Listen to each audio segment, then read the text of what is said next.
News Kannada ವಾಹಿನಿಗೆ ಸ್ವಾಗತ. ರಾಜ್ಯದಲ್ಲಿ ದಿನದಿಂದ ದಿನಕ್ಕೆ ಅಪರಾಧ ಪ್ರಕರಣಗಳು ಹೆಚ್ಚಾಗ್ತಾ ಇದೆ. ಇತ್ತೀಚಿನ ಗದಗದಲ್ಲಿ ಒಂದೇ ಕುಟುಂಬದ 4ರನ್ನ ಕೊಲೆ ಮಾಡಲಾಗಿತ್ತು. ಇದು ಮಾಸುವ ಮುನ್ನವೇ ಕೊಪ್ಪಳದಲ್ಲಿ ಒಂದೇ ಕುಟುಂಬ 3ರನ್ನ ಕೊಲೆ ಮಾಡಲಾಗಿದೆ.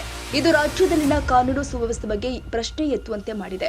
ಕೊಪ್ಪಳ ಒಂದೇ ಕುಟುಂಬದ 3 ಅನುಮಾನಾಸ್ಪದವಾಗಿ ಮೃತಪಟ್ಟಿದ್ದು ಕೊಲೆ ಶಂಕೆ ವ್ಯಕ್ತವಾಗಿದೆ. ಕೊಪ್ಪಳ ತಾಲೂಕಿನ ಹೊಸಲಿಂಗಾಪುರದಲ್ಲಿ ನಡೆದಿರುವ ಘಟನೆ ಜರುಗಿದೆ.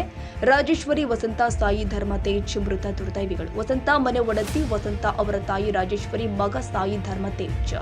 ಆಂಧ್ರ ಪ್ರದೇಶದ ನಂದ್ಯಾಲ ಗ್ರಾಮದ ವ್ಯಕ್ತಿ ಜೊತೆ ವಸಂತರ ಮದುವೆಯಾಗಿತ್ತು. ಆದರೆ ವಸಂತ ಕಳೆದ 2 ವರ್ಷದ ಹಿಂದೆ ಪತಿಯಿಂದ ದೂರವಾಗಿ ಬಳಿಕ ಹೊಸಲಿಂಗಾಪುರದಲ್ಲಿ ಬಾಡಿಗೆ ಮನೆ ಮಾಡಿಕೊಂಡು ತಾಯಿ ಮತ್ತು ಮಗನ ಜೊತೆ ಇದ್ದರು. ವಸಂತ ಹೊಸಲಿಂಗಾಪುರ ಬಳಿ ಇರುವ ಬೊಂಬೆ ಫ್ಯಾಕ್ಟರಿಯಲ್ಲಿ ಕೆಲಸ ಮಾಡ್ತಾ ಇದ್ರು. ಇದೇ ಕಾರ್ಖಾನೆಯಲ್ಲಿ ಕೆಲಸ ಮಾಡ್ತಾ ಇದ್ದ ಅನ್ಯ ಧರ್ಮದ ವ್ಯಕ್ತಿಯನ್ನ ಮದುವೆಯಾಗಿದ್ರು. ನಂತರ 6 ತಿಂಗಳ ಹಿಂದೆ ಕುಟುಂಬಸ್ಥರಿಂದ ಸ್ವಲ್ಪ ಅಂತರ ಕಾದುಕೊಂಡಿದ್ರು. ಇನ್ನು ಮುನಿರಾಬಾದ್ ಠಾಣೆ ಪೊಲೀಸರು ಭೇಟಿ ನೀಡಿ ಪರಿಶೀಲನೆ ನಡೆಸಿ ಮಾಹಿತಿ ಕಲೆ ಹಾಕಿದ್ದಾರೆ. ರಾಜ್ಯದಲ್ಲಿ ಮಹಿಳೆಯರಿಗೆ ಸುರಕ್ಷತೆ ಇಲ್ಲ ಎಂಬ ವಿಪಕ್ಷಗಳ ಆರೋಪದ ಮಧ್ಯೆ ಈ ಘಟನೆ ನಡೆದಿದ್ದು ಸರ್ಕಾರಕ್ಕೆ ತಲೆಬಿಸಿಯಾಗಿದೆ.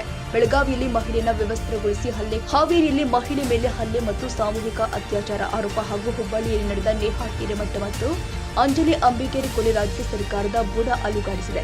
ಇದೀಗ ಕೊಪ್ಪಳದಲ್ಲಿ ಮತ್ತೊಂದು ಪ್ರಕರಣ ವರದಿಯಾಗಿದೆ. ಅಪರಾಧ ಪ್ರಕರಣಗಳು ಹೆಚ್ಚಾಗುತ್ತಿರುವುದು ಸರ್ಕಾರಕ್ಕೆ ಗಾಯದ ಮೇಲೆ ಪದೇ ಪದೇ ಬರೆಯಿಡುವಂತಾಗಿದೆ.